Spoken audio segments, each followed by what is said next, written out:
Good morning, everyone. We have a heck of a show today because on today's episode of the Level 1 podcast, we are going to go through the Game Awards nominees. They were announced this morning at 9 a.m. Pacific time, and there is huge controversy all over the internet about them. No surprise there. We already talked about how this was going to happen yesterday. So, it certainly should be an interesting show. But in addition to that, we'll talk about how things are going with all the current playthroughs, the status of the streak, and more. It's going to be a good show, taking a look at the future of gaming. And, man, I knew it. That's all I'm going to say. I knew it was going to happen. All this and more on today's Level 1 podcast.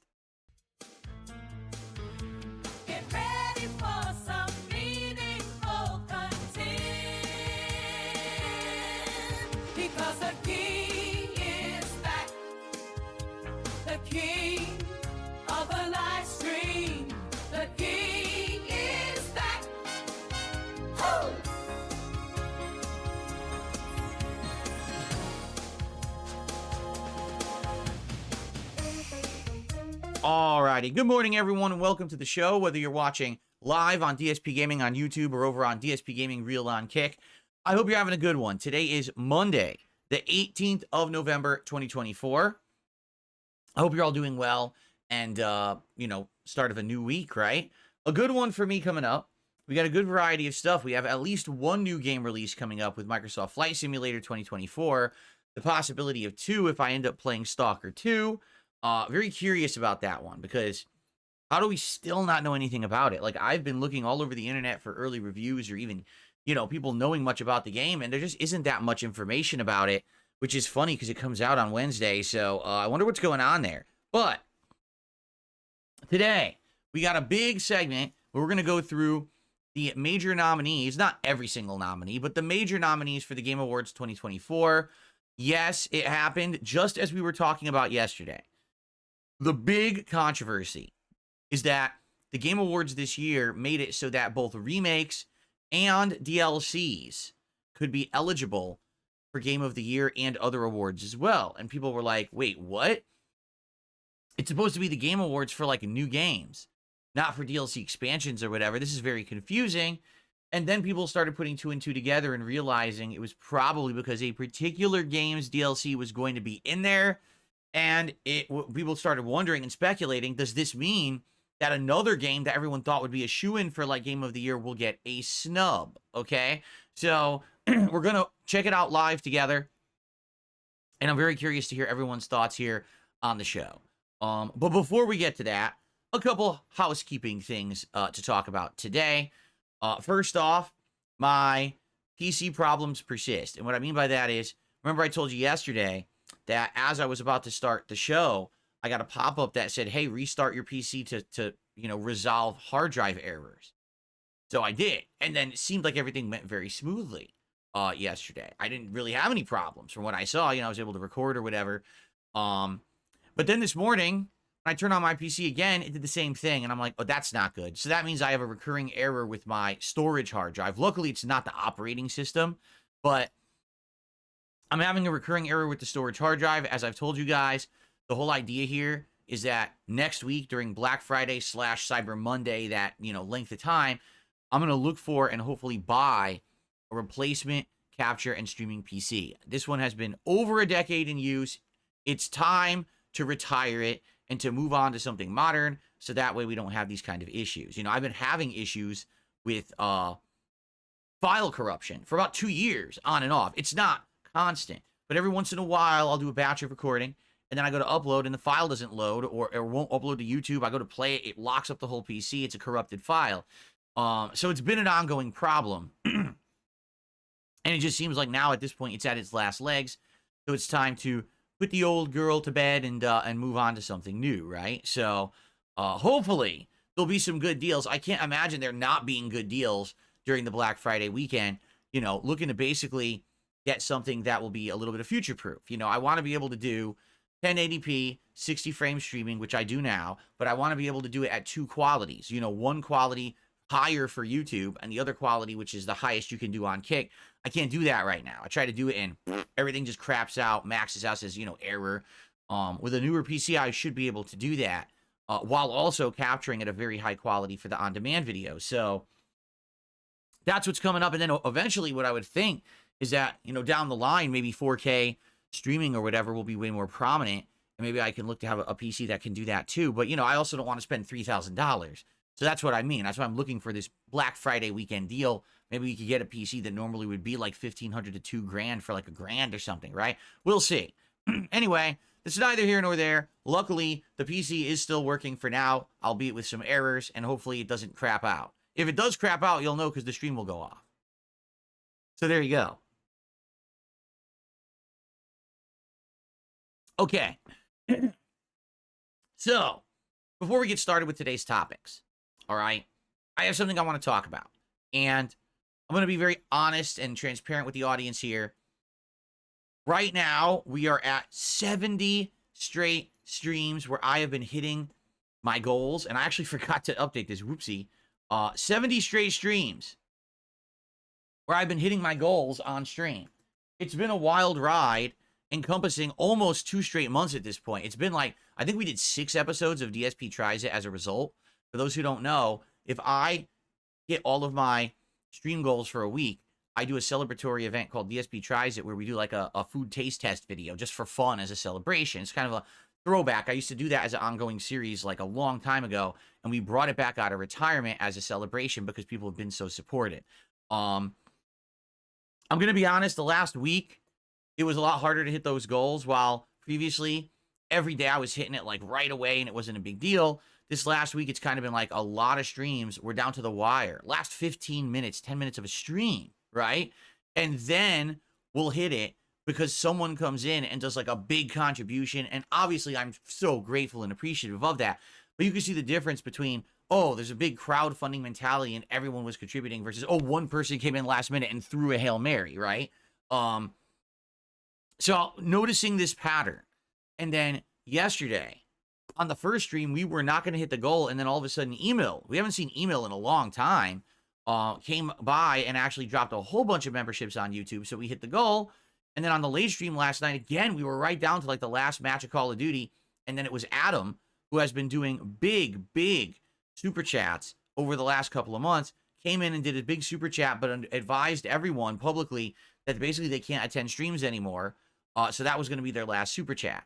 So what I'm seeing basically is, a lot of the people who were the big ones coming in. Jasper, what are you doing over there? My kitty is attacking a magnet that I have on my file cabinet. He's being very silly. A lot of the people who have been coming in and being the people to support in a big way, they're not coming by as much anymore. I mean, we've been mentioning this on the Kick side of stuff, right? We had 3 or 4 people who were regular big contributors, and I haven't even seen them in a couple of days. So I don't even know what's going on there, if they're even, if they're not able to attend or whatever. So, it is what it is. I want to say this. Today could be the day where the streak ends. This very stream could be the stream where the streak ends. All right? 70 straight streams is insanely positive and amazing. This is not me complaining whatsoever. This is just raising awareness. This is probably the end of the streak today. If it is, it's all good. We've had an amazing run. You know that there's still going to be support, even if we don't hit the goal. And I appreciate you all for what you've done for me and my family, quite frankly. Over the last 2 months, like I said, we've been able to do things that we've been wanting to do for years that we couldn't afford, and we were able to get new appliances. We were able to get ceiling fans. We were able to do all this stuff that I've always wanted to do. Thank you for that. Really, you guys are awesome, and I really appreciate you. So let's see what happens today. All right, I'm not being a defeatist here and saying throwing in the towel and saying it's all over, but being the fact that some of the people who particularly were the ones who were to come by in big droves of support haven't been around, or, in the case of Adam, can't be on stream anymore, makes me feel like this is probably the end of the streak, okay? And also, let's be honest, today, I am playing Dragon Age the Veilguard. This is a game that when I play it, I can barely get 200 people on the stream because it's not a great game. It's also not bad. It just kind of is and people wanted to see me try it, which I've been doing, giving it a shot. And I don't know how much longer it's going to retain interest, quite frankly. Today might be the final stream for Veilguard. You know what I mean? It might be the last time we actually play it. So let's see what happens. I'll say this. If you like the content, please support it early and often, as they say. It would be great if during this podcast, where likely I'm going to get more attendance than the gameplay, if you could support the podcast, that would be great. All right. And again, everything counts towards my streams. You got super chats, super stickers on the YouTube side. You got subs and gifted subs on the Kick side. You got memberships and gifted memberships on the YouTube side. And then you got tips, which anyone can do at any time. Okay. So thanks in advance. I have a couple shout outs to do, and then we'll get to the schedule, and then we're going to get to the big chunk of today's show, going through these Game Awards nominees and the controversy surrounding them. Okay, so on the Kick side of stuff, 2 contributions so far this morning. Thank you, guys. So first off, we have... Who was it? Let me find their name here. Where did it go? I might have to open my dashboard because now it appears it didn't stay in chat. That's weird. I see that Rare Tricks gifted a sub to War Turtle. So thank you, Rare Tricks, for gifting that sub. That one I can see. So let's get that up on the leaderboard. There was someone who renewed their membership or their sub, but I can't see it now. For some reason, that doesn't stay in the chat. That's a little weird that it doesn't. So thank you for the first contribution, Rare Tricks. Appreciate that very, very much. And someone renewed their sub. Let me see if I can figure out who that was and give them a shout out. If not, it's fine. What happens is these subs are auto renewing on Kick, and I get credit for that, but I don't get to see it actively in my chat. Let's see.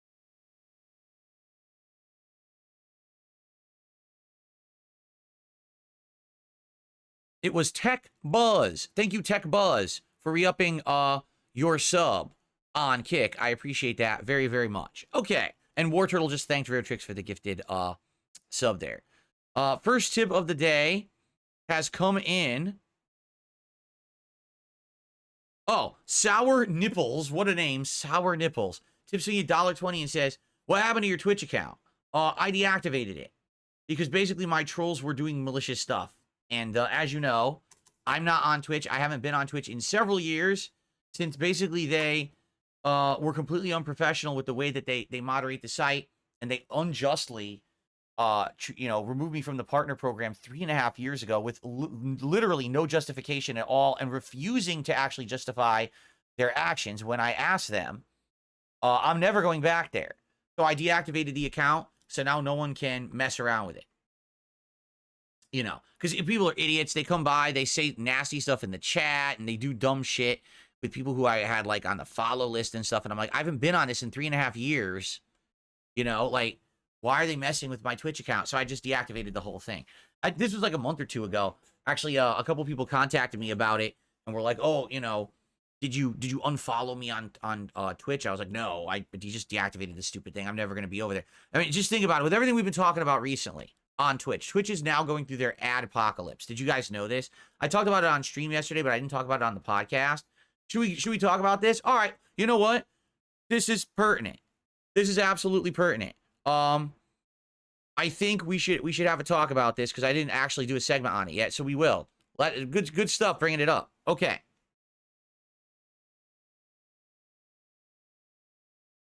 Let's do a quick segment on this situation. Maybe I'll even clip this out. We'll see. Okay. So what time? Let's see. 14 minutes? Okay. So ladies and gentlemen, Twitch, or Twitch.tv, the streaming service, is having their own adpocalypse. If you recall, in early 2017, YouTube had an adpocalypse. What did that mean?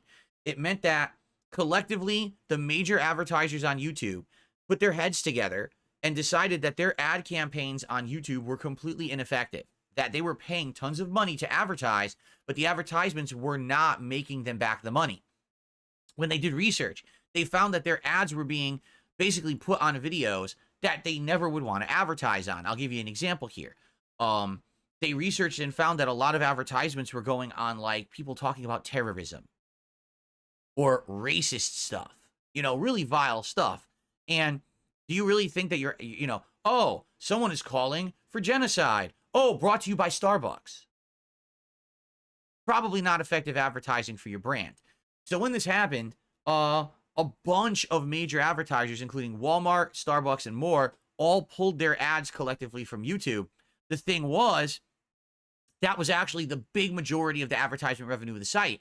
So overnight, people who were making videos on YouTube and made a living doing so lost something like 70% of their income. I was one of them. I was making this much, and all of a sudden in that year, it was February of 2017, it went boom. So that's when I became a live streamer. Seriously, that's the reason why I became a full-time interactive live streamer, because there was no way I could make a living just making on-demand videos anymore. Now, over the years, YouTube has changed. YouTube designed an entire system around determining if videos should be monetizable, right? That's why you have so many videos that get demonetized and stuff like that today based on the content. Once they put that in place and it had tested data to show that it worked, they went back to advertisers and got the ads back. So now YouTube does have some advertisements back, but quite frankly, it's still nowhere near the levels that it used to be, okay? I mean, YouTube used to actually be very profitable just running ads on videos. It's definitely not so these days anymore. You can make some money on ads, but now if you want to be a full-time YouTuber, you have to do all kinds of stuff. You have to have super chats and memberships. You have to try to get sponsorships. You have to have sponsored plugs in your videos. Then you could probably make a living being a YouTuber. It's definitely changed in the last 7 years since the ADPocalypse, okay? So why am I telling you the history of YouTube and the ADPocalypse? Well, it's simple, because Twitch is having their own right now, okay? By the way, shout out to the SJB97 who re-upped their sub over on Kick. Thank you so much for that. So, what has happened? And we've talked about this in the last couple of months. We just talked about this about a week ago. The Twitch CEO came out and made a big public statement that, oh, no, Twitch has rules, and we enforce the rules, and it doesn't matter what anyone says. We are fair in what we do. The thing is, that's not the consensus at all. Most people completely disagree. They look at Twitch and they see what they see is selective enforcement of the rules. Some people will literally do nothing wrong and get their streams shut down, suspended, get strikes thrown against them, or in some cases, they just get completely removed from the platform with little or no explanation whatsoever and zero transparency. On the flip side, you got people who are on there every day that are saying things like, death to certain people. I hope that all military get PTSD and crazy stuff like that. And they're not suffering any repercussions whatsoever. They're just free to do whatever they want. And it's like, wait a minute, you have rules. Why is it that certain people get overly treated with moderation? Overly moderated, overly, really strong-handed treatment. And then others literally get no treatment at all, as if they're just free to do whatever. And recently you've seen a lot more about this. In regards to people like Asmongold, right? Who said stuff on there, and he gets moderated.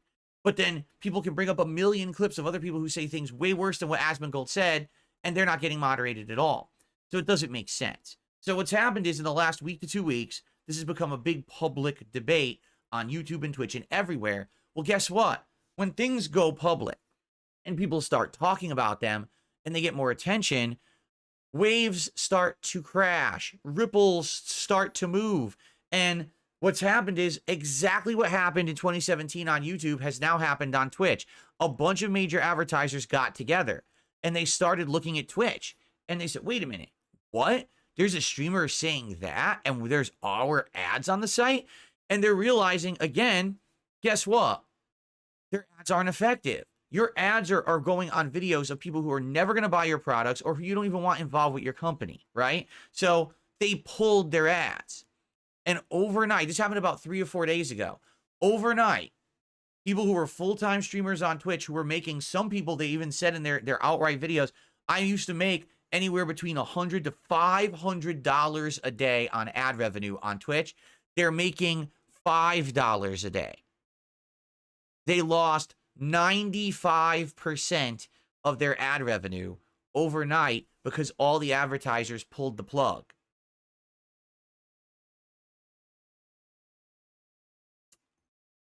In addition to that, here's what makes it even worse.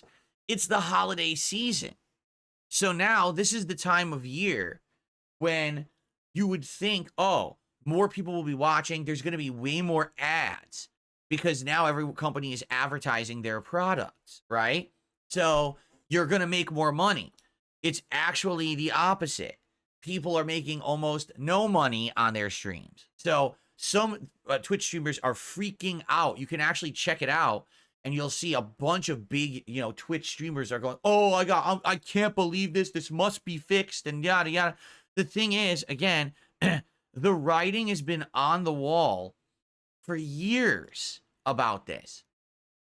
Again, I hate to beat the dead horse, but what happened to me was only the beginning of the end for them. What happened to me? In early 2021, it was around, I want to say, April of 2021. I'm on a live stream. Now, I've been on Twitch for like 10 years, right? I think I started streaming 2013. So at that point, 2020, it was like 7, 8 years, right? And I've been a partnered streamer the whole time. And I had actually been on there for about 5 years. I rejoined late 2016. So, yeah, it was about 4.5, 5 years that I've been streaming, partnered with them, never had any issues. All of a sudden, in the middle of a live stream in April of 2017, everyone notices their subscription badges are reverting and disappearing. And everyone's like, what the hell's going on?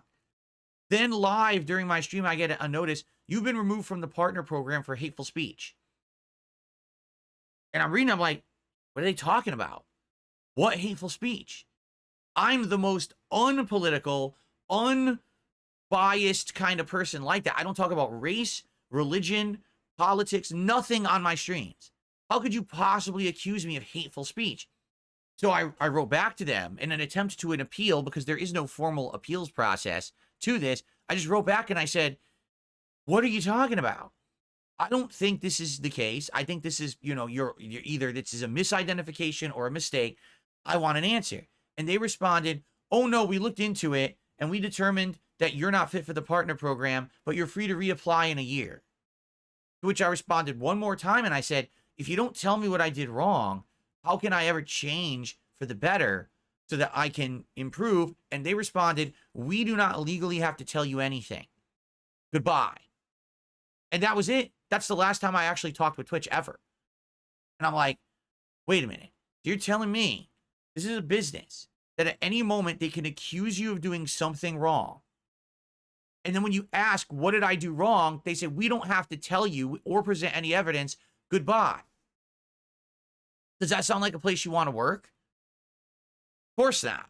But I told everyone about this 3.5, 4 years ago. Yet here we are in late 2024 and people are like shocked. Oh, we lost ad revenue. Like, what are you talking about?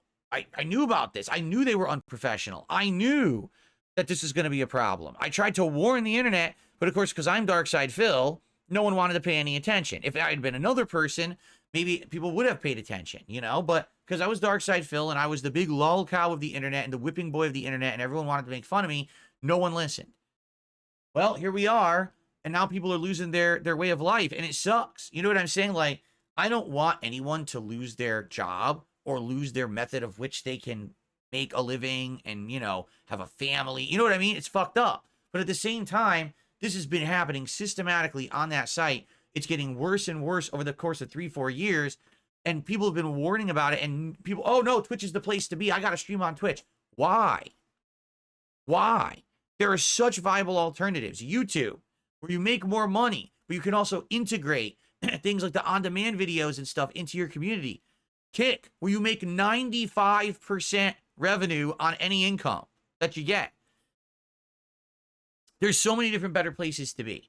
So now, of course, everyone's panicking over there, and there's a big shift because now people are like, it looks like maybe no one can talk about politics anymore because people are strongly believing it was the political content that got them into this hot water to begin with.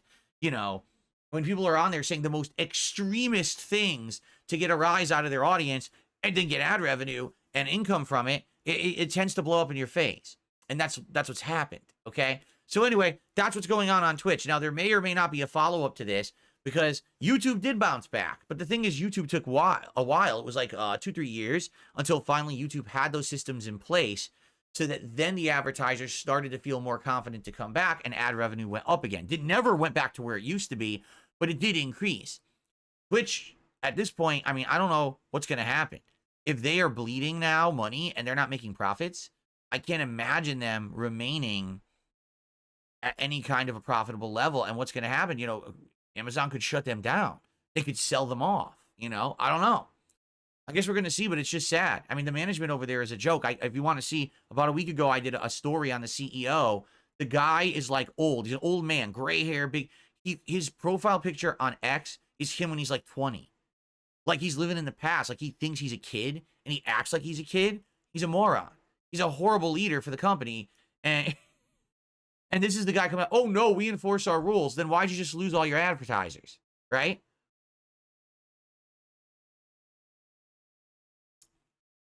That's what's going on over on Kick. Thought you'd get a kick, excuse me, on Twitch. I thought you'd get a kick out of what's going on over on Twitch.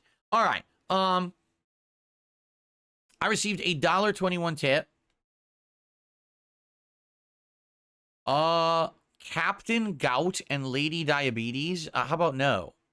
Stupid idiot. Okay. So, let's quickly, let's go ahead and talk a little bit about the schedule for the week. Let you know what games are coming up, what other projects I'm doing this week. And then we're going to get into the Game Awards. The Game Awards is going to be the meat of this podcast, and I knew it was going to be. Okay. So today, Dragon Age the Veiled Guard. Yeah. I'm about, 7 hours in, 8 hours in, something like that. In truth, it's not a bad game. At least not yet. But it's also not a great game. It kind of just is.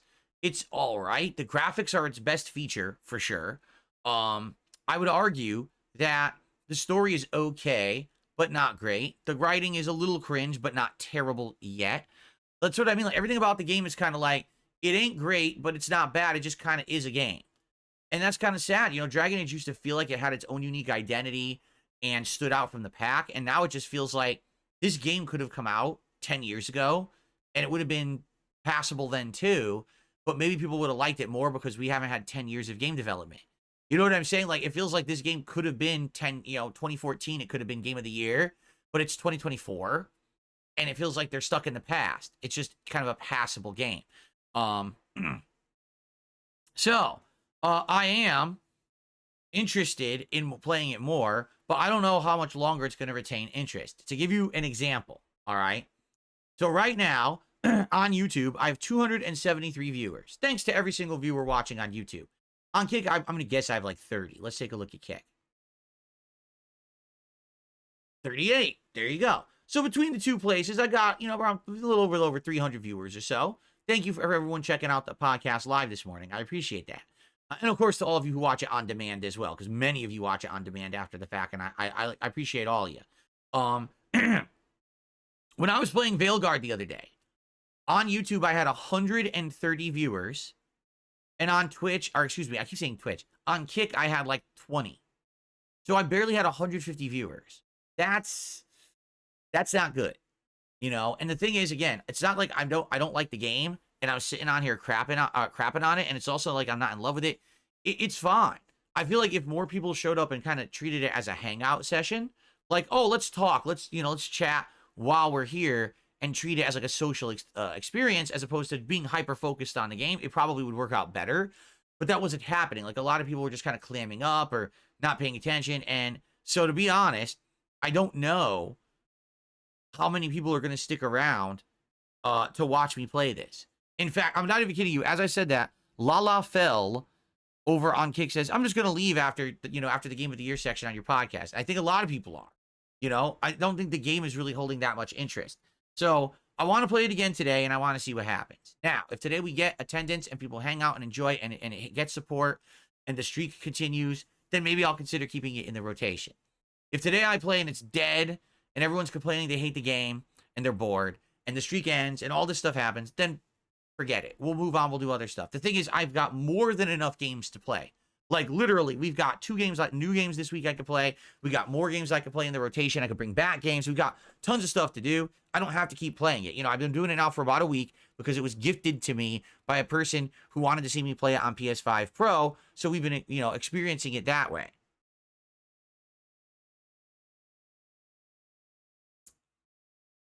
So, let's see how it goes today, all right? And then tonight on the late stream, hopefully this will be interesting because you guys have been asking for it.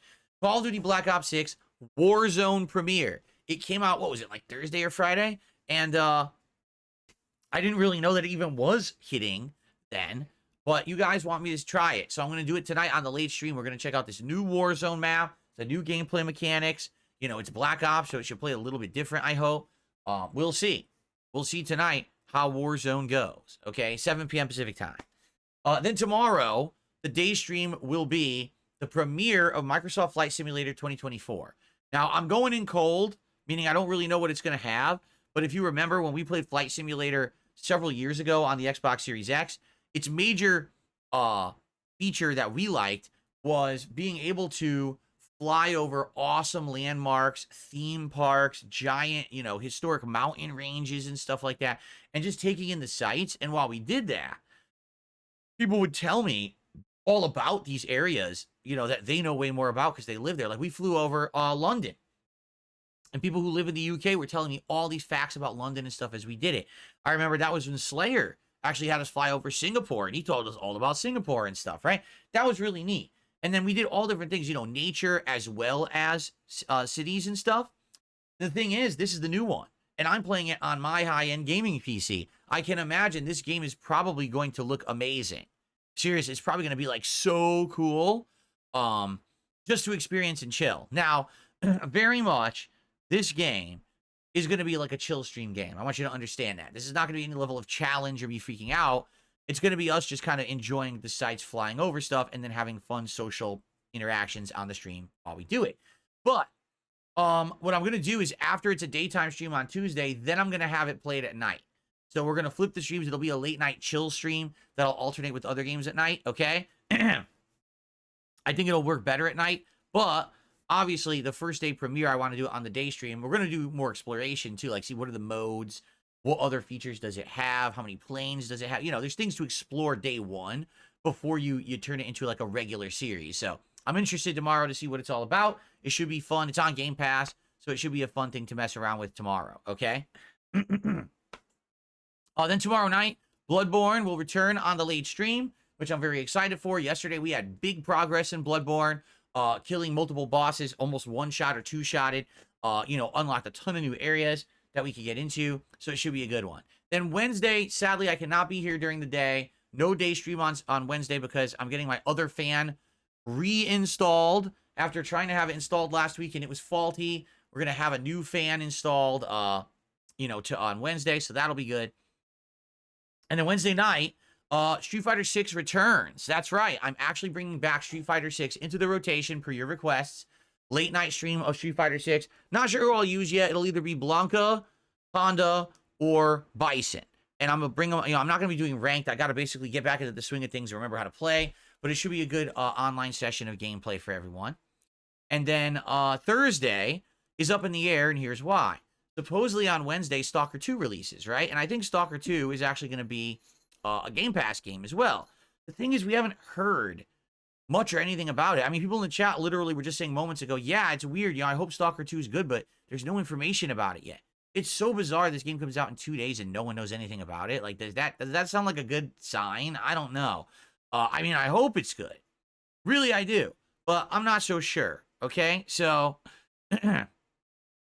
no, you know, based on what you guys tell me, because I know many of you will probably be playing this game on Wednesday. If it sounds like it's something that's good, that you play it, you like it, you think I'll like it, I'll probably play it as the main stream on Thursday, okay?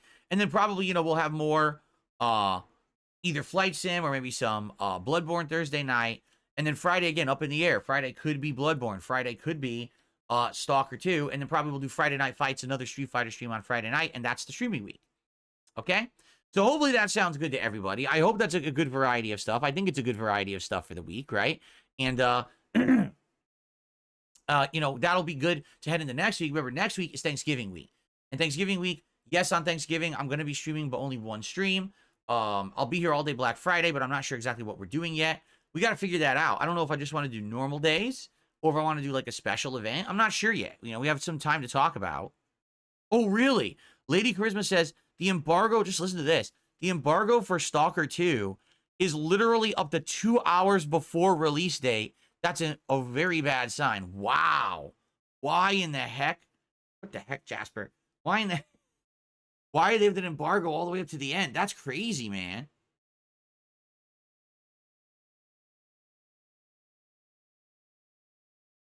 So, that is a bad sign. Typically, if you have an embargo right to the end, I don't know.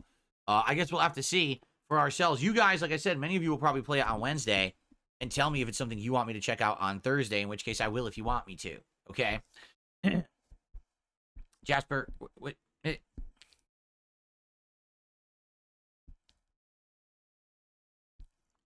Jasper Kitty. Jasper Kitty. Ahem, excuse me. Excuse me, Jasper Kitty. It's a losing battle. Jasper Kitty, I think it's time for you to go on the floor so I can do my show. You nut. All right. There we go. Okay.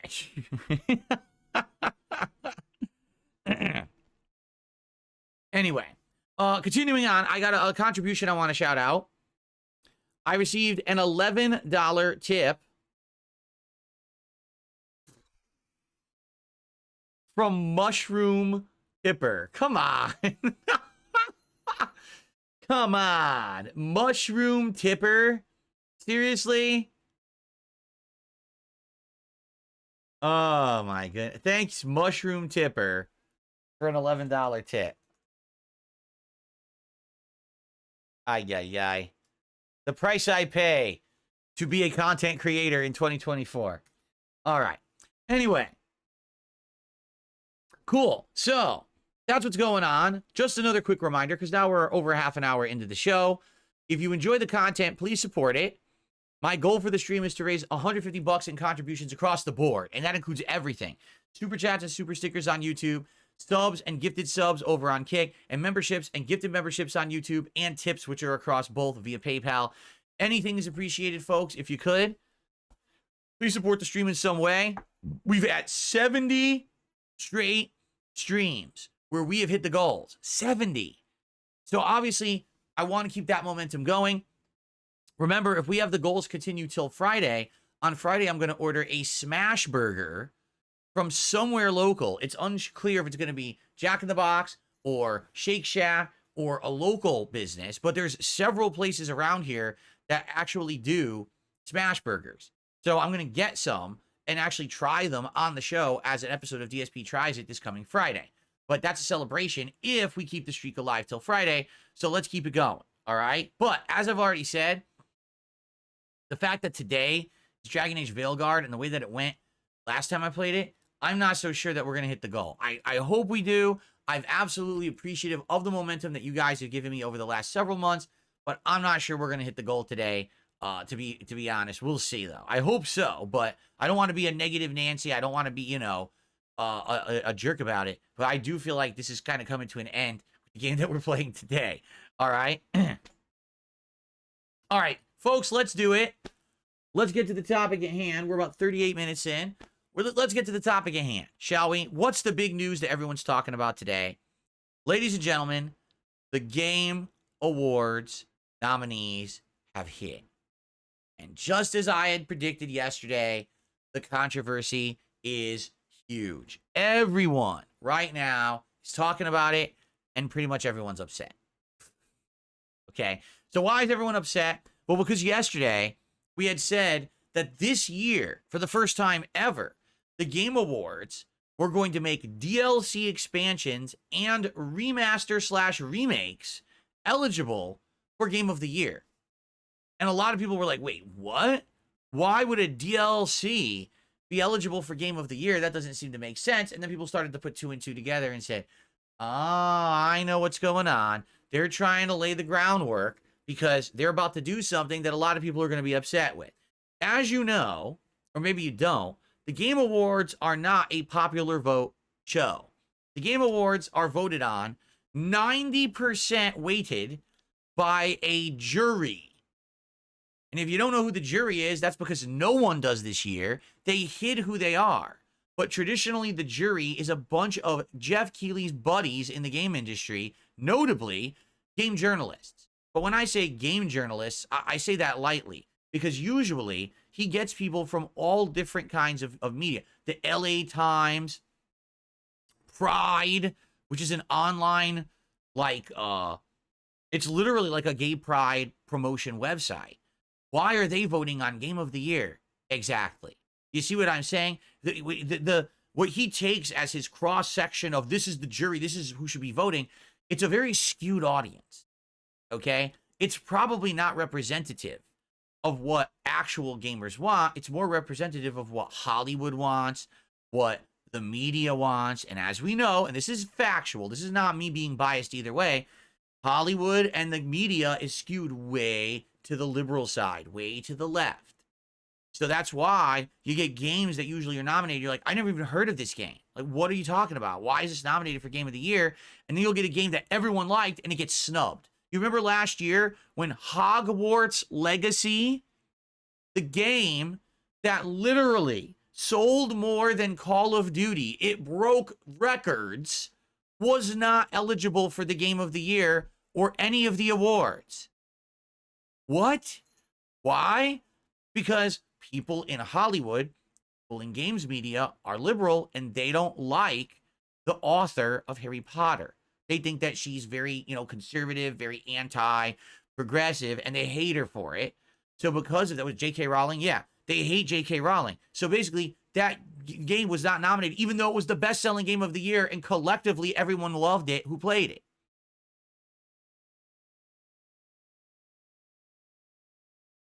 It's pretty sad because, as I've told you guys, increasingly more and more over the last several years, I've seen games become political.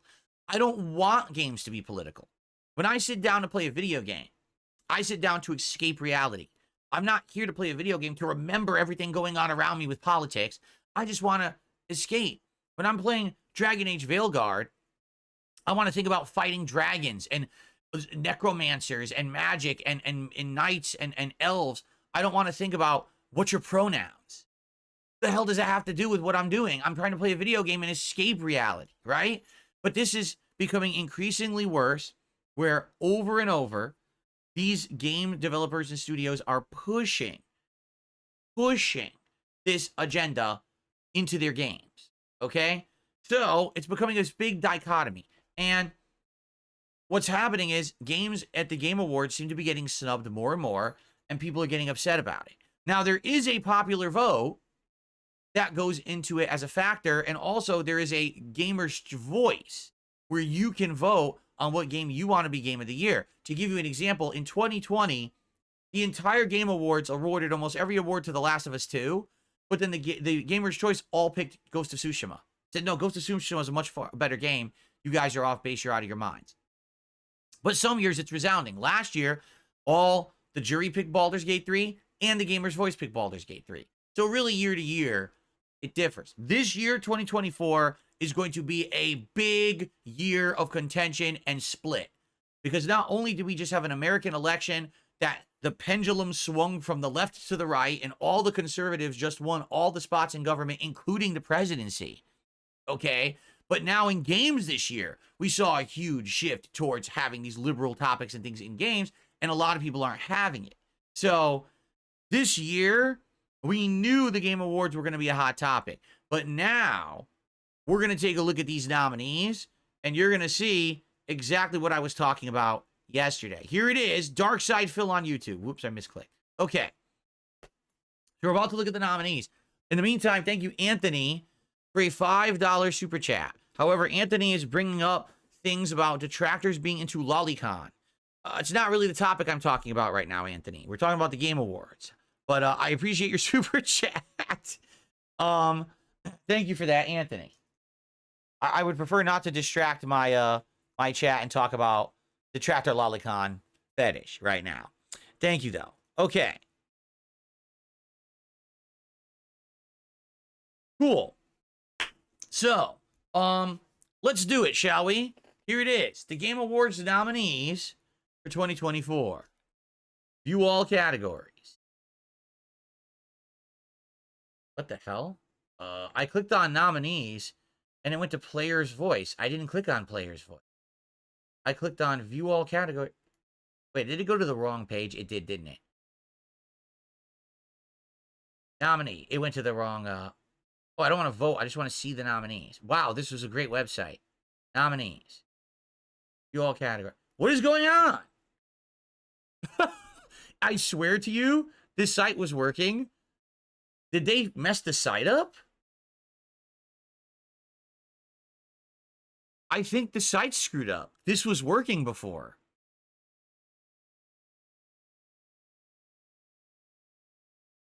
Look. Did the site go down? No, it was glitched and not loaded. Maybe a lot of people are using it because it just went live 3 hours ago. So maybe a ton of people are flooding the site. All right, I could see that happening. Because what I want to do, I wanted to view all categories. Okay, here we are. So here's all the categories of the Game Awards. All right. Game of the Year, obviously. Best Game Direction, Best Narrative, Best Art Direction, Score and Music, Audio Design, Performance, which is from an actor or, mocap artist.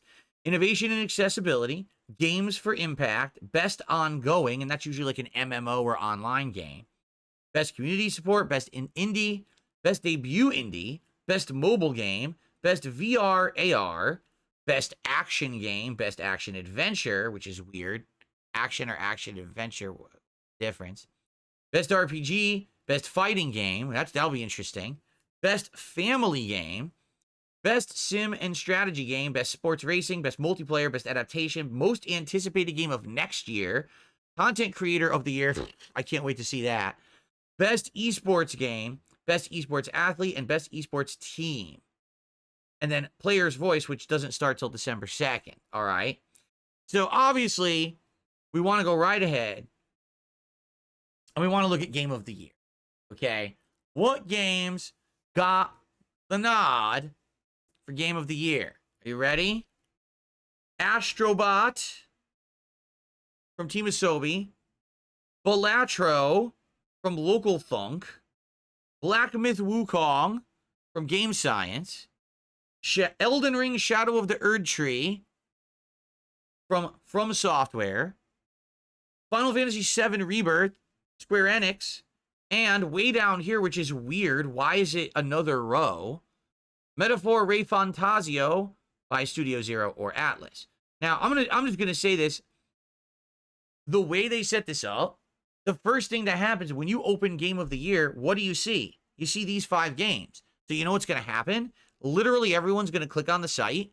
They're gonna go here and they're just gonna vote on these 5. No one's gonna scroll down and realize that Metaphor is there.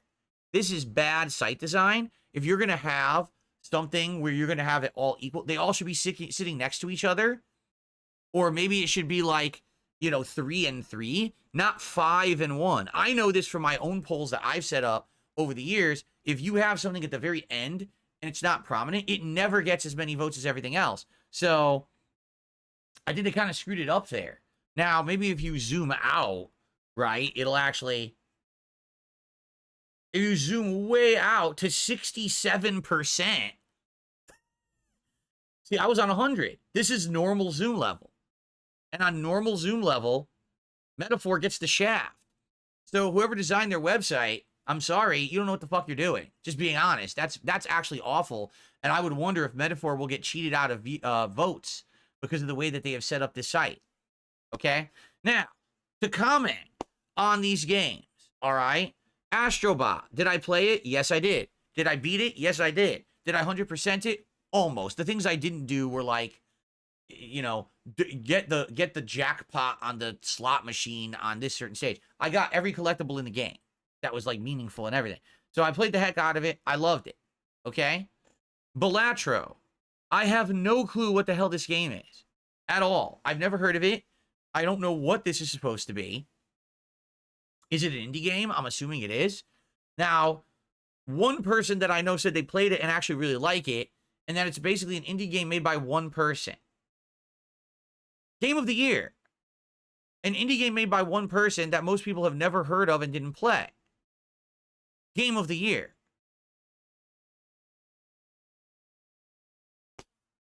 You know what this reminds me of? The Oscars. Why does this remind me of the Oscars? Because every year at the Oscars, right, there's like 10 movies that were the best movies of the year when it comes to like popularity, how many people saw them, how much money they made, and how many people talk about them. And they never get nominated for Best Picture, right? Almost never. It's always a bunch of indie films that you've never heard of. It's like, what is it? What the hell? And then, you know, some movie wins, and then ultimately that movie finally gets watched because it won the Academy Awards, and people will go get it and watch it. But in this case, right, what is Balatro? And again, I'm not crapping on the game. Why is it in there? Even if this is like the best indie game of the year, shouldn't it be in best indie of the year? How is this game of the year contender worthy when no one knows what it is? I'm just being honest. Again, I'm not trying to shit on it, but not once did I hear this game mentioned anywhere this year. Not on social media, not in my chat, not on my streams. No one asked me to play it. What is it?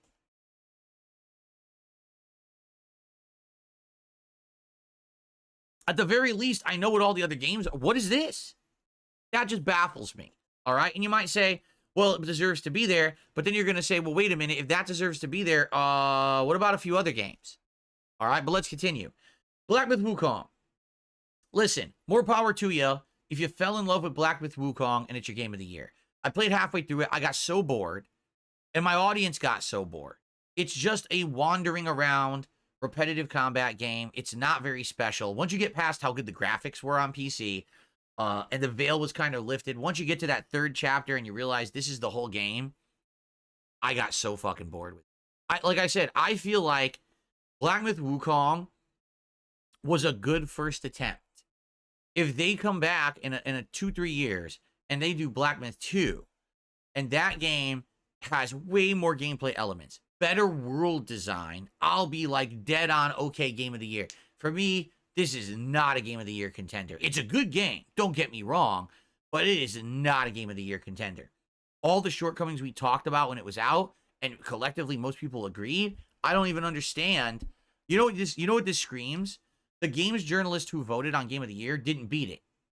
They played it, they got through like the first 1 or 2 chapters and said, oh, it's good, and then they just stopped playing it and didn't see any of the shortcomings of the games that literally start in chapter 3, and then they said, oh, it's a game of the year contender. If you didn't beat the game, don't fucking nominate it. And I get the feeling most people who nominated it never beat it. Okay. Elden Ring Shadow of the Erdtree. Well, let's analyze this, shall we? Is Shadow of the Erdtree a good game? Yes. Is Shadow of the Erdtree rife with new content, gameplay mechanics, and design elements? I guess you could argue yes to at least 2 out of those 3. It has an insane amount of new weapons and ways to play it from the base Elden Ring game.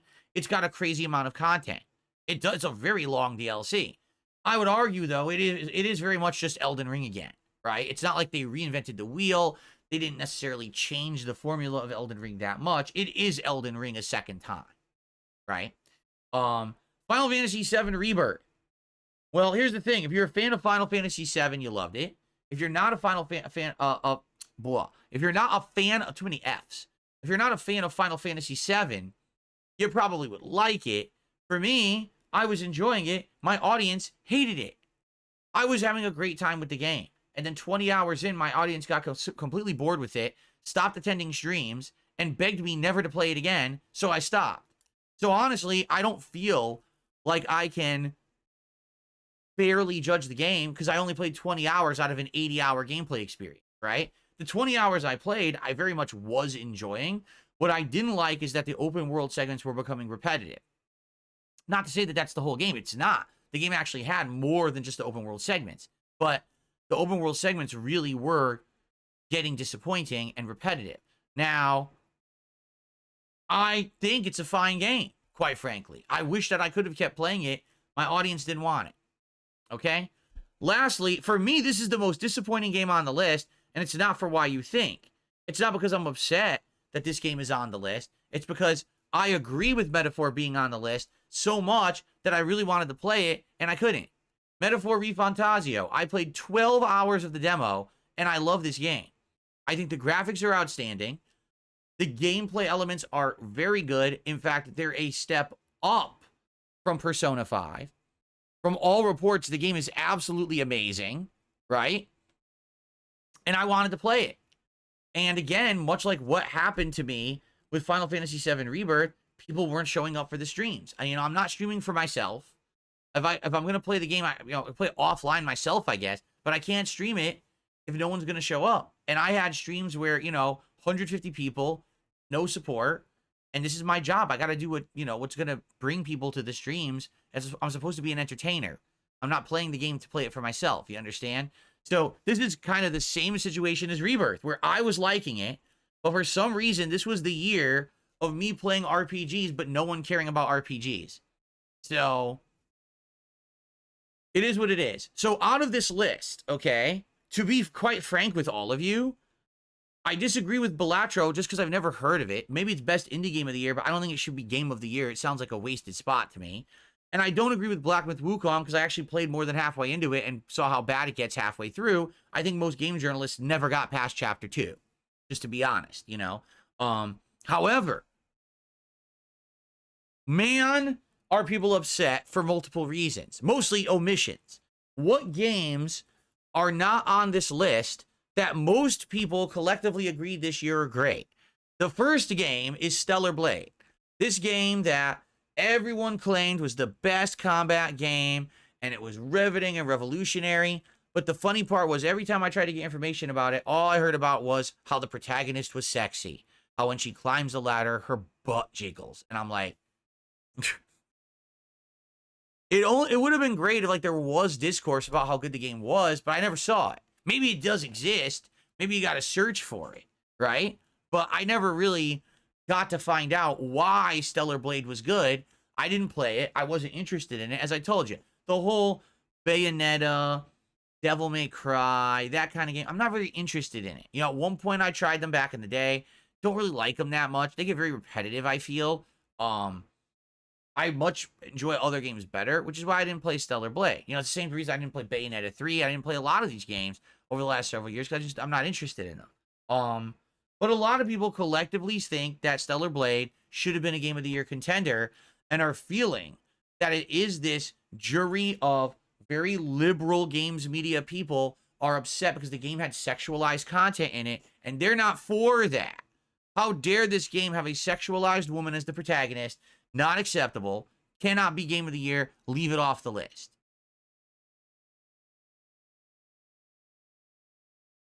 Now, the other game that's big missing from this list that I think a lot of people are very upset about is Silent Hill 2 Remake. Okay? Silent Hill 2 Remake is on par with the level of quality as Resident Evil 2 Remake from many years ago. It's not just we took the game and upgraded it to HD visuals and regurgitated it and charged you full price. It's a new game. Yes, it has the same plot as the original Silent Hill 2, but everything is redone from the ground up. The graphics, the controls and gameplay elements, the puzzles, the combat. It's a whole new game. I mean, it's like more than twice the length of the original Silent Hill 2. It's amazingly good. I loved it. I loved every minute I was playing it. I mean, some of those boss fights, the Abstract Daddy boss fight, holy shit, they redid it in such an amazing way to make it feel so crazy modern but spooky at the same time. It's really well done. And I'm just scratching my head. How in the hell did Balatro get on this list and not Silent Hill 2 Remake? Did no one fucking play it? And again, that's what I feel is these journalists who they have on their jury didn't play games like Stellar Blade or Silent Hill 2, but instead played Balatro because all their friends told them it was the hot new indie game. So they played it and they put it on the list. That's fucking stupid. And another thing, you might say, well, Silent Hill 2 is a remake. Yeah, well, Shadow of the Erdtree is a DLC. So I could counter you, same bullshit. If this isn't a full-fledged new game, then this shouldn't be on the list either. If that's your reason for keeping Silent Hill 2 Remake off the list. Okay? So, I hate to say it. Once again, this year, we have no Baldur's Gate 3 this year. Right? And because we have no Baldur's Gate 3, we have no consensus. And this is going to be a very heated debate of which of these games should be the winner. Can I be frank? All right? These first three should not be on this list. Astrobot's a great game, and yes, it's a great platformer, but it's not Game of the Year stuff. It's been there, done that. If you've played platformers recently, as I was playing it, I was like, oh, it feels like Super Mario 3D World or Land or whatever, right? Because it does. It shouldn't be a Game of the Year contender. It's a great game. It's the best platformer of the year, but it's definitely not Game of the Year material. This game I never heard of, and this game is actually not that good halfway in. So these three are a joke.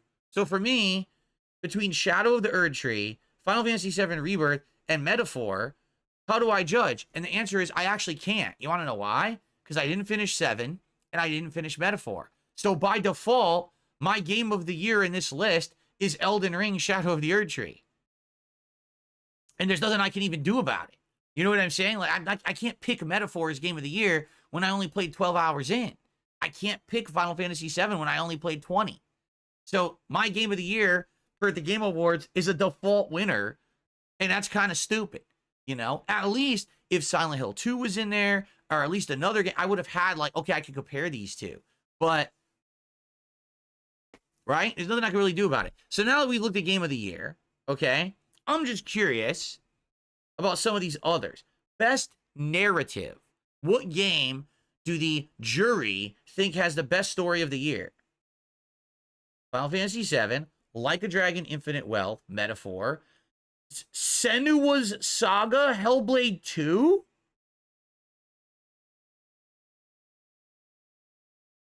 Senua's Saga, Hellblade 2.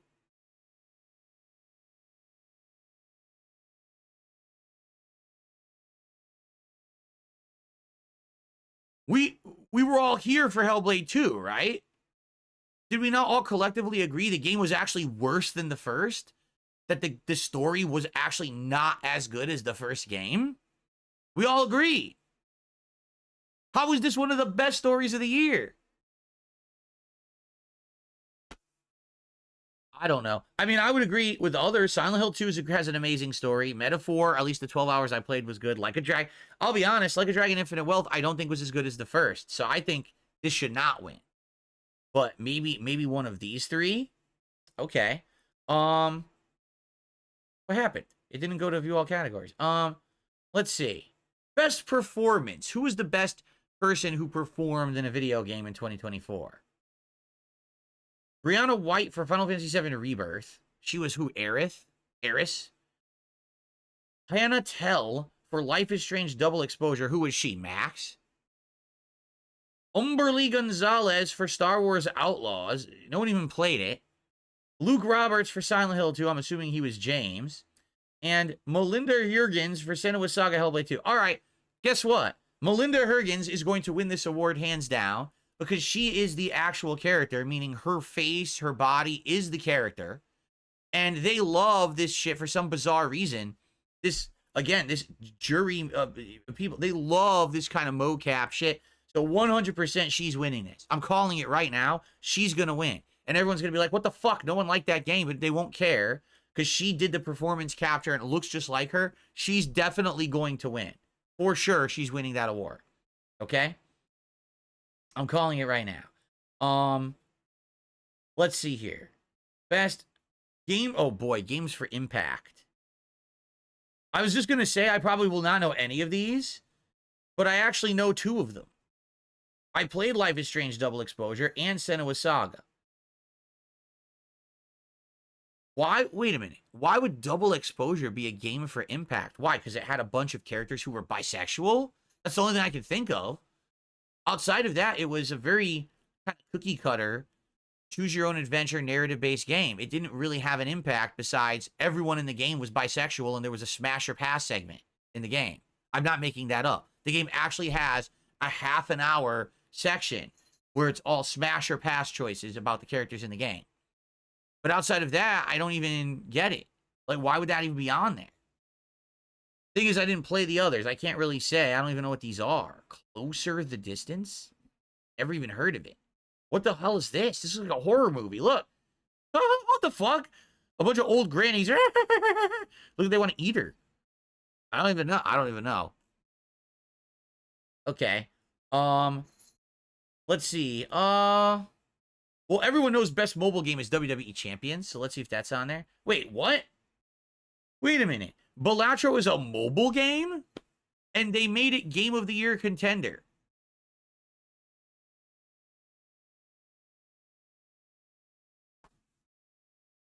Pokemon, I heard a lot of people say this Pokemon game is quite good.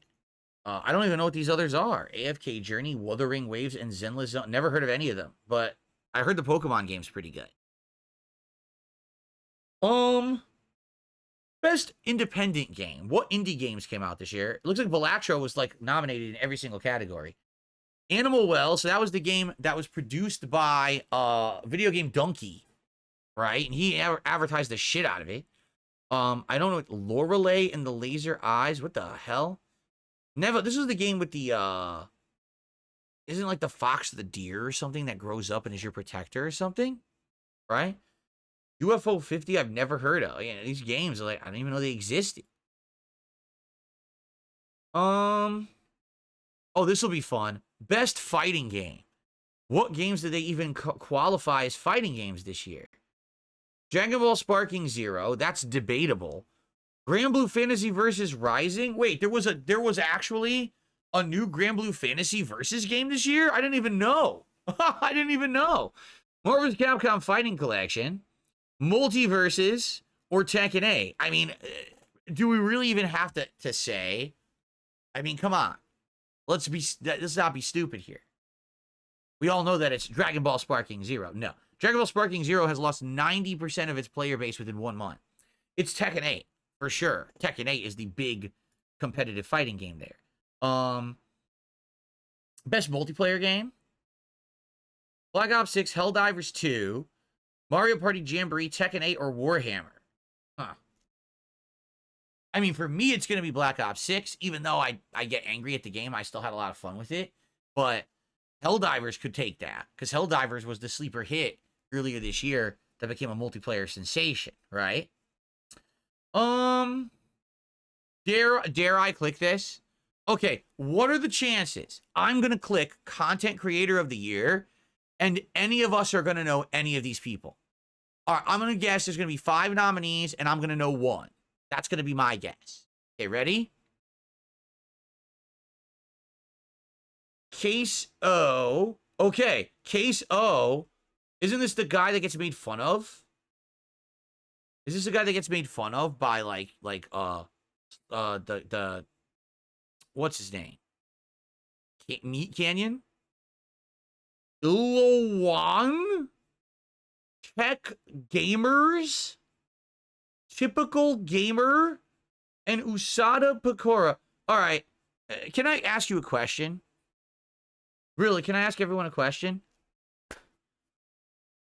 When did these fucking people become so fucking generic? Like, at least when you... Dark Side Phil, DSP, it's a catchy name, right? Techo Gamers? That sounds like the name that, when you were entering into a system, it just generated a generic name. Techo Gamers? The guy's name is Typical Gamer. Typical Gamer? You couldn't think of anything better than that. I could have picked my ass and pulled something better out than Typical Gamer. Holy shit. Like, what the fuck? But no, I mean, unless this is the guy that Meat Canyon made fun of, I don't know any of these people at all. I've literally never heard of any of them. And the fact that they're apparently popular with a name like Techo Gamers and Typical Gamer, I think speaks to the average viewer in 2024 and what they're looking for. I mean, here's what I'm going to do. I'm just going to stream a pillow. All right? I'm going to stream a pillow 24/7, and you can all imagine sleeping, and then that'll be Content Creator of the Year 2025. All right? Like, what the fuck is going on? Typical Gamer. Typical Gamer is the fucking name. Anyway. Okay. Anything else here? I don't care about esports athletes. I know I wouldn't even, recognize any of them. What's best action game? So Stellar Blade made it for best action game. But I bet you Black Myth Wukong will win this. I bet. Oops. Uh, let's see. Best action adventure? I don't even understand what the difference is. Jasper, what's the difference between action and action adventure? I don't get it. I don't even think that this is like a category. This doesn't make sense. This is bizarre.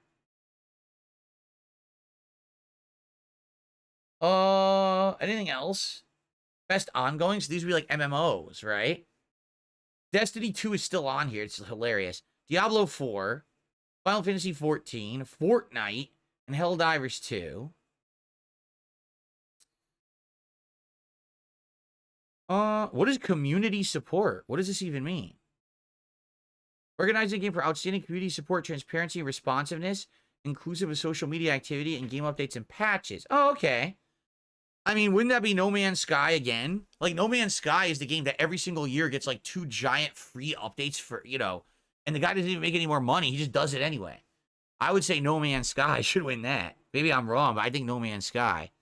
Did I click on Best RPG? Oh, I didn't even click on this, did I? No, I didn't. Wait, what? Who is saying that Dragon's Dogma 2 was great? I didn't even hear anyone say that. When it came out, most people were saying it was meh. Why would it be RPG of the Year contender? That's bizarre, right? All right. Well, I think we've... most anticipated game. Death Stranding 2 On the Beach. Wait, what? It's called On the Beach? I didn't even know that.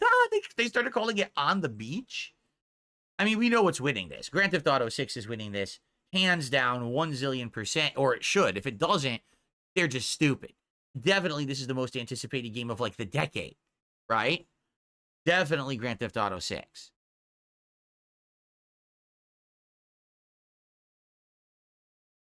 Okay. That is true. If you take a look, Dragon Age Veilguard isn't in here at all, right?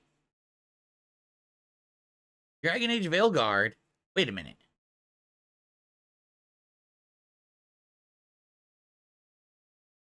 It's the same list. Game of the Year and Best Game Direction are identical. Why does it even exist then? If they're the same exact list, why did they do it twice? That doesn't even make sense. Well, at the very least, at least Veilguard is not in here. Because, you know, again, it's not that great of a game. It's just okay. So, best score and music.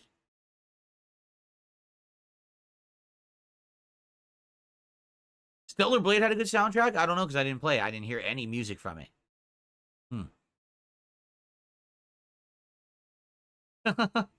All right. Well, anyway, overall, I think the only thing anyone's going to be talking about is Game of the Year. And the fact that you don't have Silent Hill 2 Remake on there. And, of course, a lot of people upset about Stellar Blade. People are going to be pretty upset. I'm being asked to look at accessibility. I don't even know accessibility this year, like what games were accessible. But here's what they've got. I don't know what advancements were added for accessibility or whatever, right? So I'm sure everyone is going to be having different opinions about this. For me, like I said, sadly, since I didn't finish Final Fantasy VII or Metaphor, I can't even really qualify them. I don't think Astrobot is Game of the Year. I don't know what the hell Balatro is, and Black Myth Wukong is boring halfway through. So by default, Elden Ring wins my Game of the Year on this list, but I don't agree that Elden Ring is Game of the Year. So, there you go. And for the record, if Stray 2 came out this year, Stray 2 would be across the board sweeping every award. But for some reason, they're dragging their feet making Stray 2, and I just don't understand it. Okay, so the Game Awards this year will be a shit show. I think everyone agrees after looking at these nominees. It's on the 12th of December.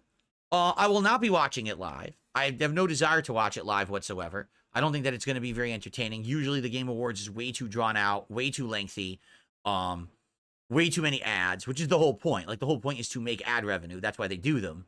It's not actually to award the good games. It's to make money for Jeff Keighley. So, yeah, I'm curious on everyone's thoughts, but I think the thing this year is going to be a big year where everyone kind of disagrees because everyone kind of played different games and liked different ones, and that's fine. I can just tell you this: my Game Awards. Excuse me. Hold on. I can't say that. Remember that Jeff Keighley is actually going to patent the word Game Awards, so no one can say that ever again.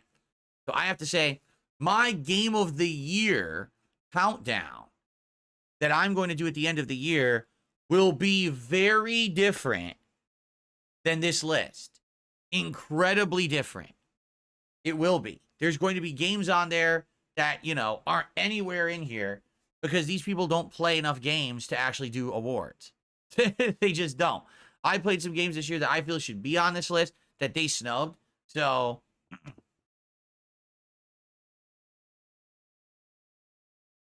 that's Jasper Kitty if you're wondering. All right.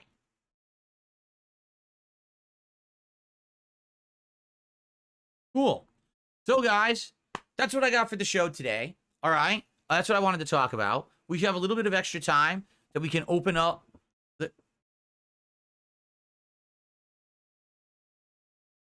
You're incredibly distracting today, Jasper. How dare you?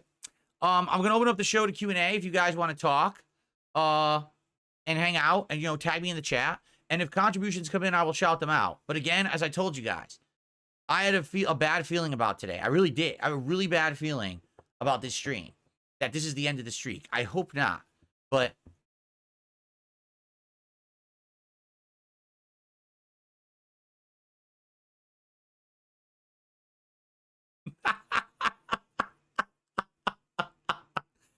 I have a really bad feeling this is the end of the streak. But I hope not. Hopefully people will support. Now would be the time, especially if you're going to take off and not stick around for Veilguard. Now would be the time to support the stream and keep the streak alive. I think we'll be good with other streams, but this would be the stream where it's going to end. You know what I'm saying? So, okay. So what would you guys like to talk about for the rest of the show? Am I going to play Monster Hunter Wilds? I missed out on their first beta. I want to play a beta again if they do it. I hope they do a second beta. I would definitely like to try it. So, Carlos says, I got to play Stalker 2 during a preview event in Sao Paulo. Game looks good, but 1 hour in, those kind of games is nuts. Oh, so you're saying you got to play for an hour so you couldn't really judge. Gotcha. Joe Loft is saying, time to play Metaphor. Don't do yourself dirty. Treat yourself. It's legit one of the best games of the year. But again, Joe Loft, you have to understand, I can't just play a game like that. Number one, even if I were to play it offline, I don't have enough free time to play a game. It's too long. I would have to play it online. I would have to play it on stream. I tried, and the demo failed. I couldn't get people to come watch the demo. So if they won't watch the demo, they're not going to watch the full game. So there's nothing I can do about it. I want to play it, but if people don't show up for the streams, I can't play it. Get it? I tried it. I played 12 hours, 4 major streams of it. And in 12 hours, I couldn't get an audience.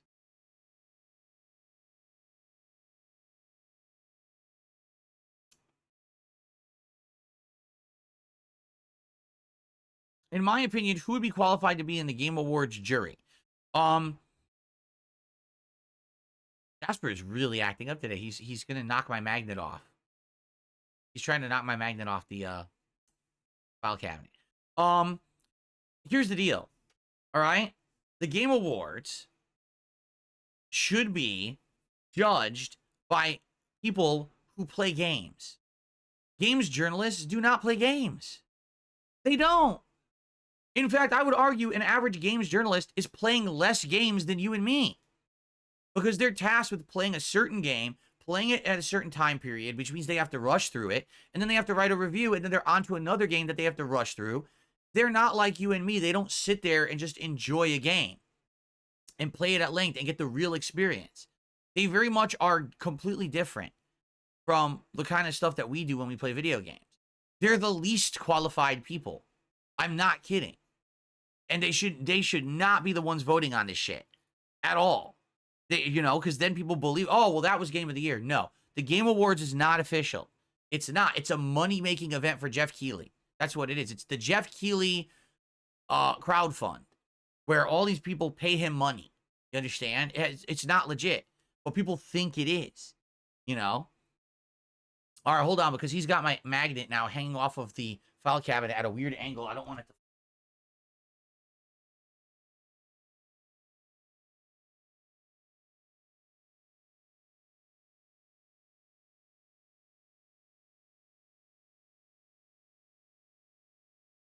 Okay.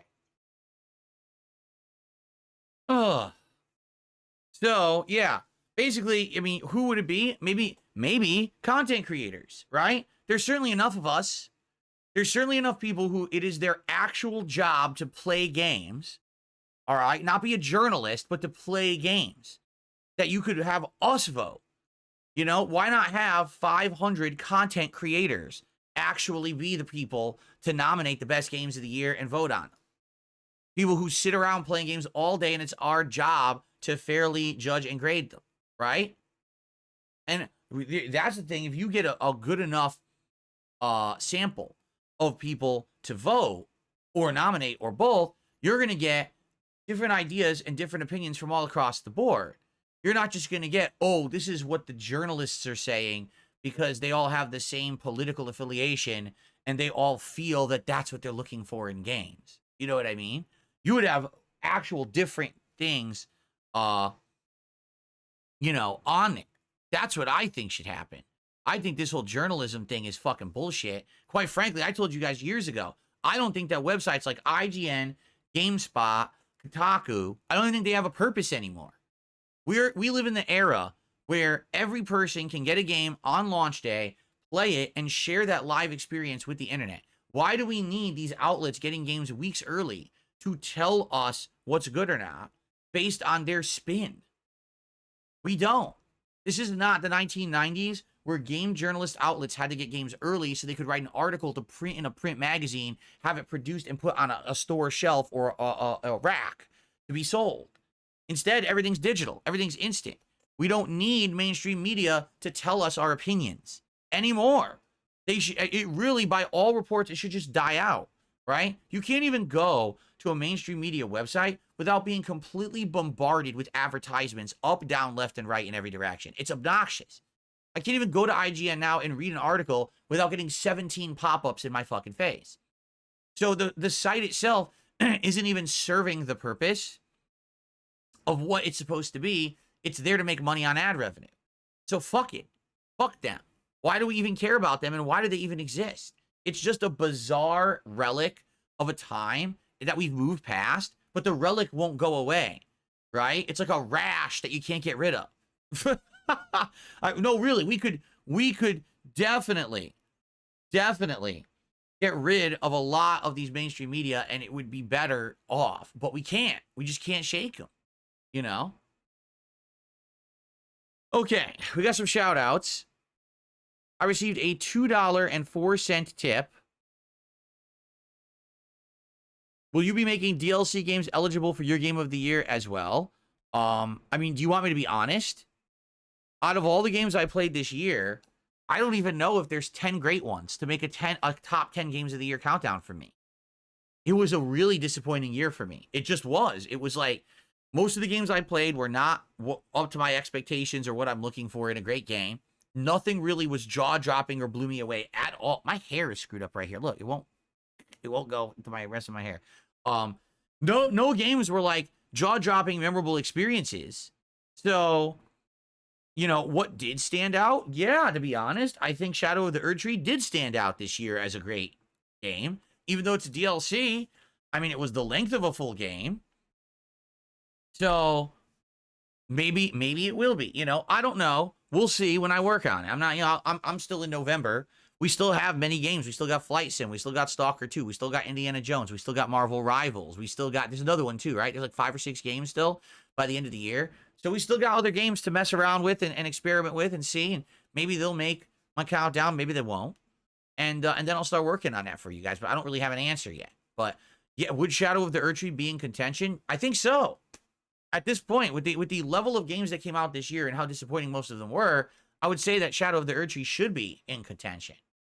The Red Gamer, excuse me, not the Red Gamer, the Red King did a $5 super chat. Says, to be fair, content creators would have to commit to finishing most games to select yearly candidates for Game of the Year. I mean, yes and no, Red King. Do you really think that journalists play through and finish most games? No. Journalists play through and finish a small amount of games that they're assigned to. The journalists very much that are voting on Game of the Year here probably haven't played most of the games. And they're voting. So, no, what you need is you need people that are going to vote with their hearts and their minds and not with their wallets and not with their agendas. That's the problem. I have a political agenda, so I vote for this game. But no. You know what I'm saying? Like, no. Shouldn't be like that. And I feel like if you get enough, like let's say they selected 500 content creators to actually do this, okay? I think that's enough of a sample that you're going to get people who play a big enough variety of games that you're going to get the consensus of what should be like Game of the Year contender-esque. Like, for example, right now, if you were to poll creators, I feel like Balatro would not be on here. I feel like maybe Helldivers 2 would be on there, or another indie game that was virally popular. Definitely Silent Hill 2 would be on there. Definitely Stellar Blade would be on there. You know, like there's other games that would be on there that got snubbed here. Because people played more of those, right? As opposed to these journalists didn't. These journalists played what they were assigned to play. That's stupid. Why is the journalist who probably got assigned realistically 3 games a month all year, and half the games are not even major games, right? Why would that be the person that you're having vote on Game of the Year? It doesn't make sense, but that's how he does it. Again, it's his bunch of buddy journalists, right?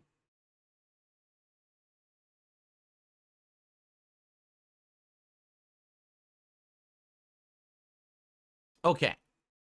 What else would you guys like to talk about? We got a little bit of time left. We got like 10, 15 minutes left before we adjourn and jump into Veilguard. Thank you, Red King, for that super chat, by the way.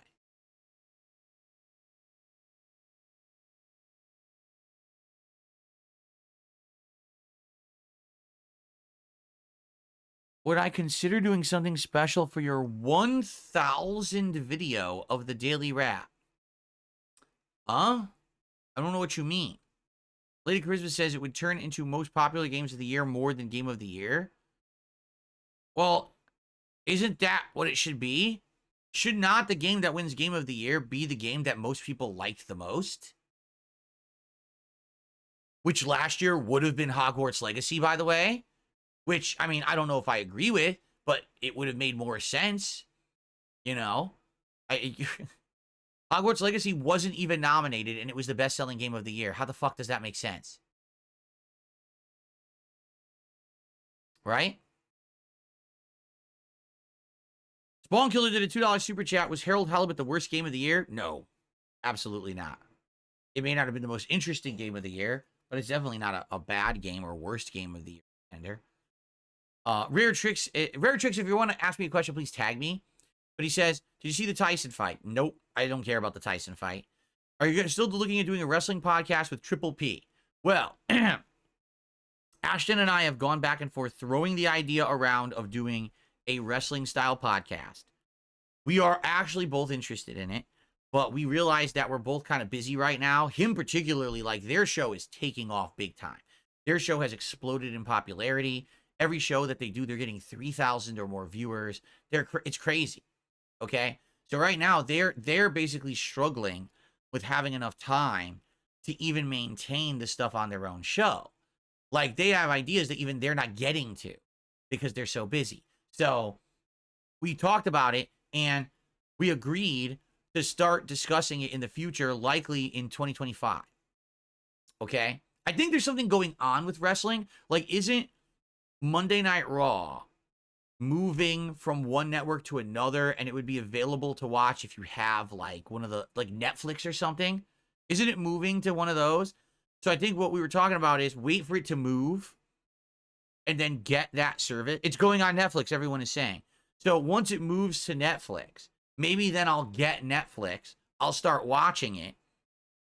And as long as it's good, then we can do a show like once a week we cover Raw.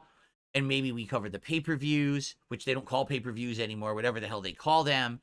and see how it does. You know, it would be a basic show only covering like maybe one of the shows and maybe like the pay-per-views. It wouldn't be like, oh, it's a wrestling podcast where we're covering Raw, SmackDown, NXT, AEW, Ring of Honor, Impact. Well, Impact Wrestling doesn't even exist anymore, right? Whatever they're called. You know, we're not going to cover like 400 things. It would be a slower start, see how it goes, and then go from there. If the show takes off, then maybe expand, right? They got paid $5 billion to put Raw on Netflix. Oh my God. So, that if it happens, which is not a lock, it's going to happen probably in 2025. When that starts, that makes more sense because then it's easier to access the content and watch it. It's a place where, you know, consistently we could watch it every week. You know, it was weird. Last time I watched wrestling, everything was on WWE Network. That doesn't exist anymore, right? They got rid of it. So there you go.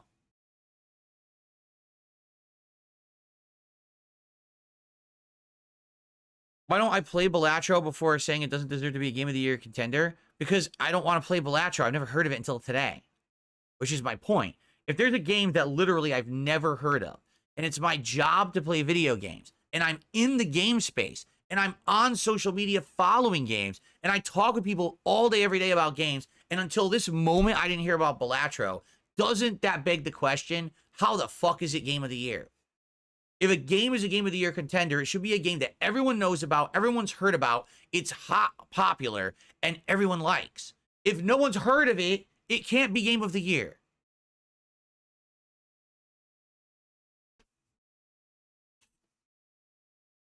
No, I'm not getting Premium Deluxe Edition of Flight Simulator. I'm just going to get whatever's on Game Pass.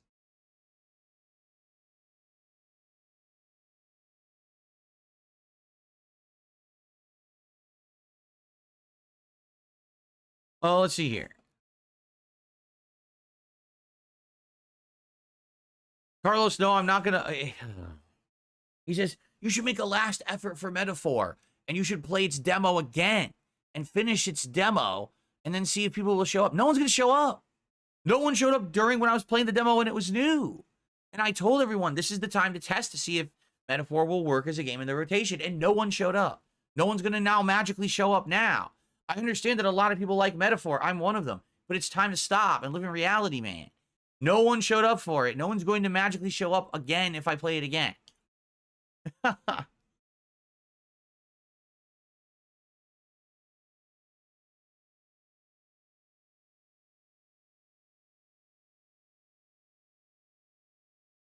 I considered Empire of Ants? I've heard of Empire of Ants. Someone had mentioned that there was an ant game coming out sometime this year. And that I should check it out, but I wasn't even aware when it released.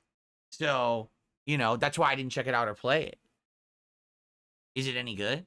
Legend Lurker with the auto re-upping of their sub. So now they're on month 2. Thank you, Legend Lurker. I appreciate that very much. That gets us to $46 of contribution so far this morning. As I said, I am very nervous about continuing the streak today. I really legit am. With Veilguard, I think the moment I start playing Veilguard, we're going to lose half our audience here.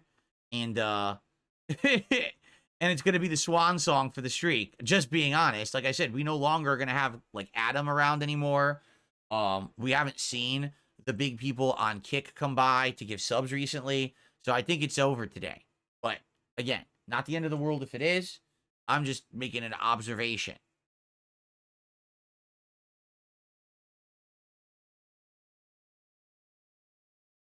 If I order a smash burger, make sure when I do a double smash. Singles are not filling enough. If it's a good place, you should be good. At this point, Lady of Charisma, I don't think we should be getting ahead of ourselves. I think the streak is ending today. I keep saying this, you know. I'm legit thinking it's over. So I don't think we should worry too much about the smash burger right now. Unless all of a sudden a group of people show up and start, you know, dropping big donuts, I don't think we need to worry about it.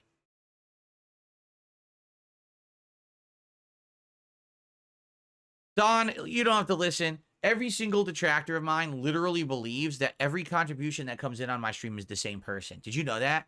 I want you to think about that. Okay, right now, on YouTube alone, we've got 321 viewers. On Kick, we've got around 30 or so, probably more. I can't tell because I didn't refresh. So just right now, we have over 350 people watching.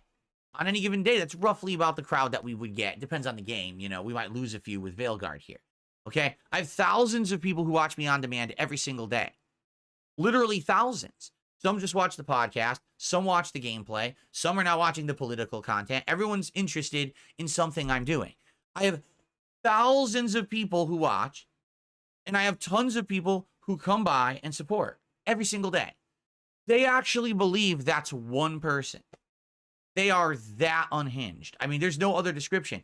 You have to be like a cracked mind, a broken psyche to think that only one person comes by and supports my content. If that's the case, okay, for the record, that'd be very interesting because so many people who tip me, like I said, when people tip me, typically I see an email address. And a lot of the times people will say they're all the same person. Every single person is different, right? You know, Iron Chef Sakai is not Adam, is not OIC, is not, I can keep going, you know, name every name of someone who's a big supporter. Lisa Liu is not, like I've seen all of their like email addresses. They're all completely different. So again, in their minds, they're so broken. Their minds are so broken to think that Darkside Phil could be popular, could have fans, could have support. They can't believe anything but that Phil only has one obsessed fan who is the one sole person supporting his entire business. So you don't have to listen to any of the bullshit that they say, right? You don't. You have to listen to any nonsense at all, right? Just ignore the nonsense. You don't pay them any heed. The moment that you say, oh, I saw them say this on social media, I saw them say that, just ignore it. And that's the thing. If you just ignore that white noise, life is a lot nicer. Let me tell you, because I used to let it bother me. I did. I used to really let it get to me. And then one day I said, you know what? Doesn't matter what I say or do. They always move the goalpost. The big thing for me this year, the documentary came out. Oh my God, Phil's such a horrible person. Actually not. It was the opposite. Most people who saw the documentary said, wow, people hated this guy all this time for what? This is the stupidest thing. 4 hours and there's nothing here. And they all moved on, except my detractors, because they're obsessed that their narrative is always Phil has to be the worst dude or else we have nothing to do. So they've continued this broken narrative since then. Just ignore it. No sound, rational people are listening to my detractors anymore. They're all nut jobs. Like literally anyone in those circles is crazy.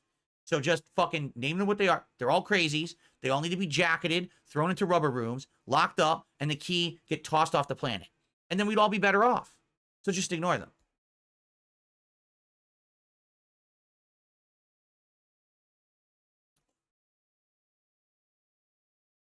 Okay.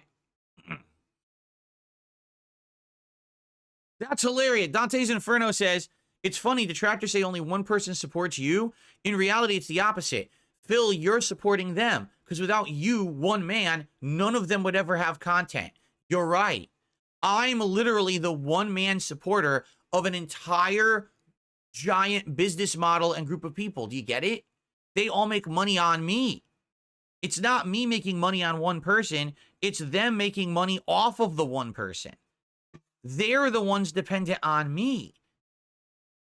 But they don't get that, nor do they understand the irony of that, because again, these are not intelligent people, they're crazies.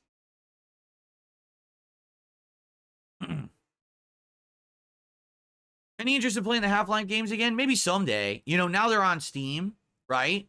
And so now I could be able to play the really high-end versions. I had played it on Xbox at one point. So maybe one day I would, if you guys wanted to see me do that again. What is Bofa 2? I don't know what Bofa 2 is. I've never heard of it.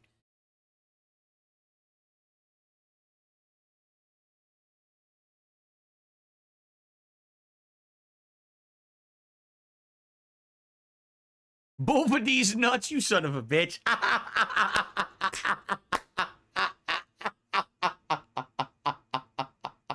You son of a bitch. He got me. He legit got me. You're a jerk. Both of these nuts.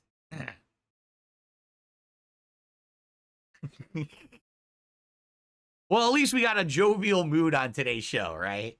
A jovial mood. We're all having a good time. That's good. You got me.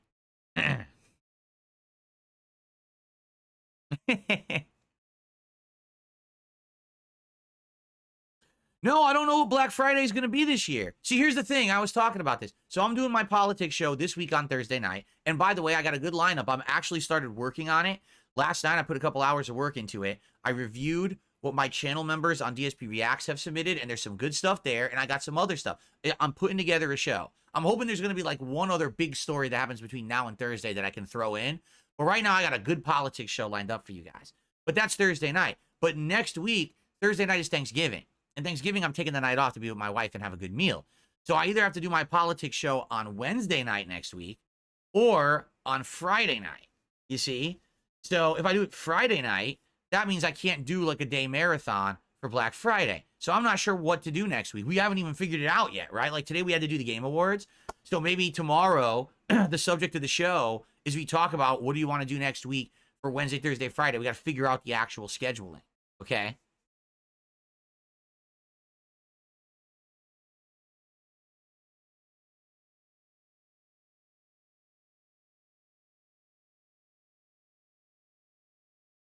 Okay. Any last minute stuff, guys?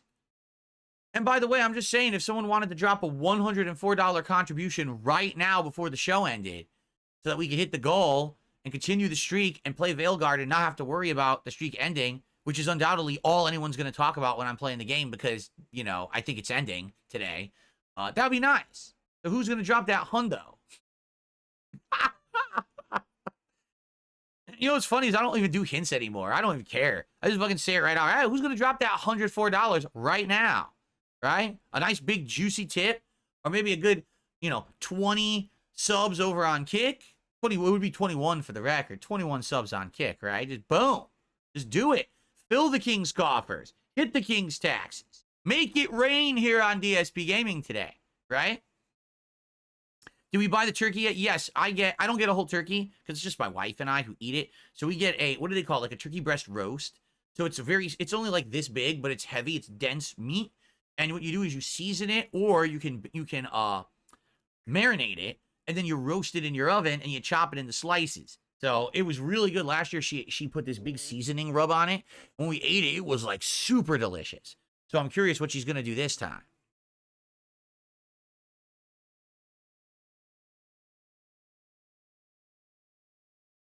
Go full woke on my Veilguard playthrough. Make it funny and unique. All right.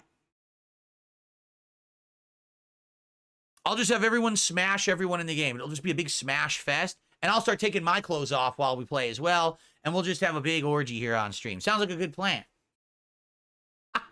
Sounds like the kind of family-friendly content that YouTube likes, right? For sure.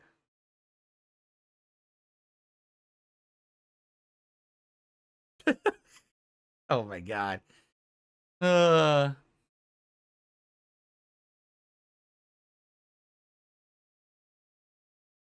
know. That was funny. Do you remember? So before this streak, right? But what used to happen was, I would have the goals on stream.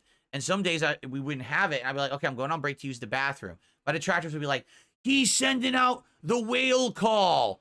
He's sending out emails. He's sending out DMs and tweets. He's trying to get as many people on the stream to send him donations now. So watch, someone's going to come on stream and drop him a big donation and stuff. And then it never would happen.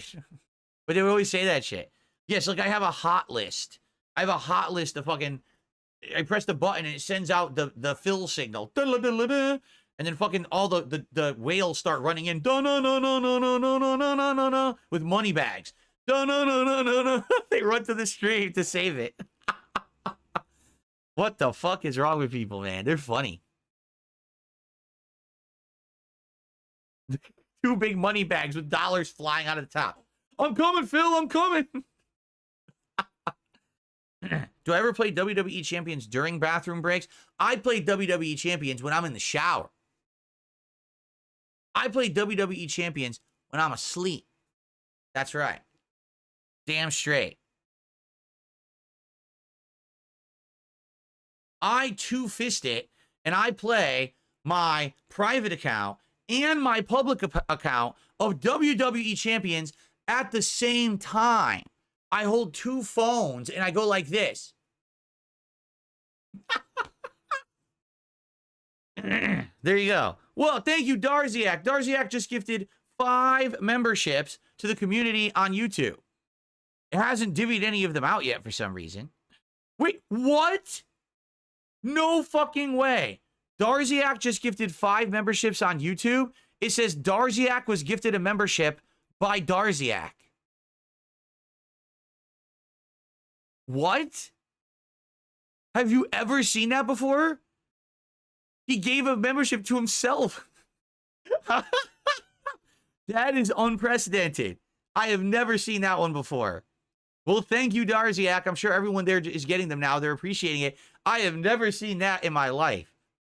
All right, so that's about $15 of support with YouTube there. Thank you so very much, Darziak. Wow. Gift one. How do you gift one to yourself? Well, congrats to everyone else who got one there, too. Wow.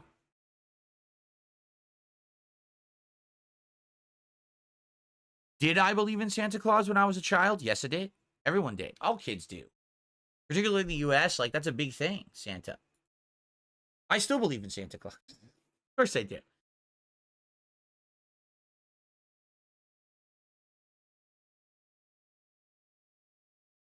Not a Wabbit says, as someone who comes in and out of your community over the years, it seems every few years your live chat audience changes. You're right. I mean, just think about it. Every audience is a little different. So first it was my streaming audience when I started streaming on Twitch. Then I started streaming only on YouTube and it was that audience. Then I went back to Twitch and we had an audience. Then we came back to YouTube and we had a different audience. And now I have an audience that's kind of a crossover. I have some people on YouTube, some people on Kick. So the audience has evolved and changed. And you know, that's the nature of being a creator as long as I've been. I always said this, it's a revolving door. Some people come and hang out for a long time. Some people come and hang out for 5 minutes. Some people come and in, they hang out, they leave, and then a few years later, they come back in, right? That's kind of the nature of it. And it's always cool to see people come back who you haven't seen. You know, a familiar face from 5-6 years ago, and they come back, they're like, hello, like, wow, it's cool to see you back. I'm glad you're doing well. It's always good to get those people back to get caught up, you know?